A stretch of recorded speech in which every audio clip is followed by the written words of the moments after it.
प्रदेश की योगी सरकार ने ग्रामीण अर्थव्यवस्था को मजबूत करने और जैविक खेती को बढ़ावा देने के लिए एक बड़ा फैसला लिया है। सरकार ने गौमूत्र खरीदने का काम शुरू कर दिया है। इस फैसले से अब किसान गौमूत्र बेचकर भी अपनी आमदनी बढ़ा सकते हैं। गौमूत्र खरीदने का पायलट प्रोजेक्ट बुलंदशहर में शुरू किया गया है। अब सबसे बड़ा सवाल यह है कि आखिर 1 लीटर गौमूत्र कितने रुपए में खरीद रही है योगी सरकार, और इस फैसले से कैसे गौपालकों को फायदा होगा। इस खबर से जुड़ी पूरी जानकारी देखिए इस रिपोर्ट में।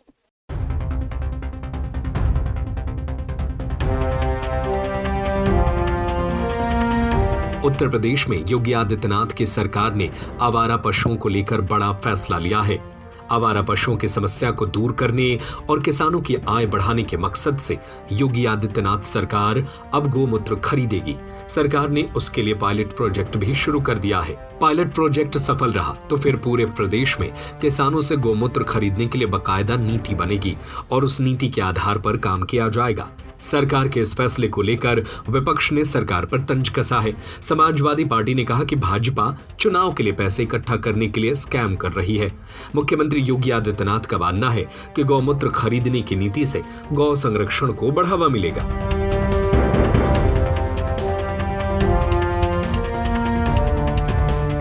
इसके साथ साथ ग्रामीण अर्थव्यवस्था, महिला सशक्तिकरण और जैविक खेती के लिहाज से भी लाभ होगा।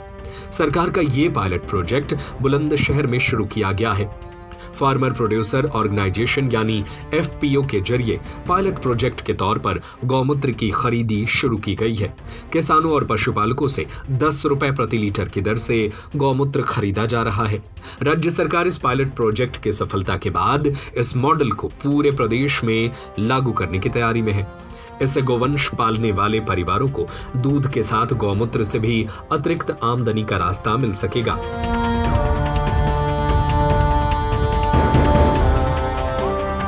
इसके अलावा जो पशु दूध नहीं देते, उनके आवारा छोड़ने की प्रवृत्ति पर भी रोक लगाई जा सकती है। बुलंदशहर के स्याना तहसील के नरसैना गांव में डॉक्टर प्रवीण के नेतृत्व में एफपीओ के जरिए शुरू की गई इस प्रयोग से आसपास के 15 गांवों को जोड़ा गया है। पायलट प्रोजेक्ट में शामिल गांवों में गौमूत्र इकट्ठा करने के लिए स्थानीय स्तर पर केंद्र बनाए गए हैं।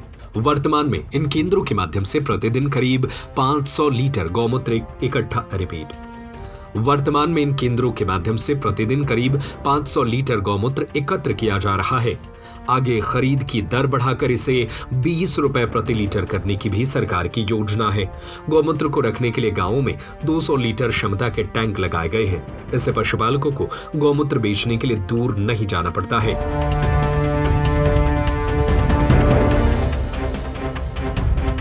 इससे खासतौर पर महिलाओं को जोड़ना आसान हुआ है। गौमूत्र खरीदने की इस पूरी व्यवस्था में ग्रामीण महिलाओं की महत्वपूर्ण भूमिका है। गांव में गौमूत्र इकट्ठा करने में सहयोग करने वाली महिलाओं को प्रति लीटर 2 रुपए कमीशन दिया जा रहा है। इससे महिलाओं के लिए भी गांव में रहते हुए अतिरिक्त आमदनी का एक नया जरिया तैयार हुआ है। बताया जा रहा है कि करीब 300 महिलाओं के सहयोग से इस काम को शुरू किया गया है और इन सभी महिलाओं को शेयर होल्डर बनाया गया है।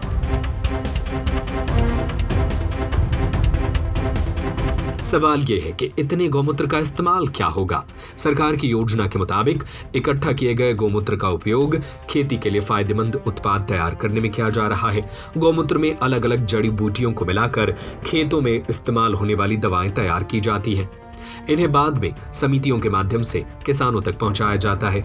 इस मॉडल का उद्देश्य खेती में रासायनिक उत्पादों के विकल्प के रूप में गौमूत्र आधारित उत्पादों को बढ़ावा देना भी है। योगी सरकार का मानना है कि अभी तक गांवों में गाय पालने से होने वाली आमदनी मुख्य रूप से दूध और दूध से बने उत्पादों पर ही निर्भर रहती है। इस प्रयोग के जरिए गौमूत्र को भी आर्थिक संसाधन के रूप में विकसित करने की कोशिश की जा रही है। 10 रुपए प्रति लीटर की दर से खरीद होने पर पशुपालकों को गोवंश से अतिरिक्त आमदनी हो सकती है। आगे इसे 20 रुपए प्रति लीटर तक ले जाने की योजना सफल होती है तो पशुपालकों की आय में और वृद्धि हो सकती है। हालांकि इस स्कीम को सपा ने स्कैम बताया है। सपा के प्रवक्ता ने कहा कि भाजपा चुनाव के लिए पैसा इकट्ठा करने के लिए गौमूत्र के नाम पर स्कैम करने की कोशिश कर रही है। उन्होंने दावा किया कि प्रदेश में गौशालाएं और उनमें रहने वाली गायें सुरक्षित नहीं है। वैसे योगी सरकार के इस फैसले पर आपकी क्या राय है? हमें अपनी राय नीचे कमेंट बॉक्स में जरूर बताएं।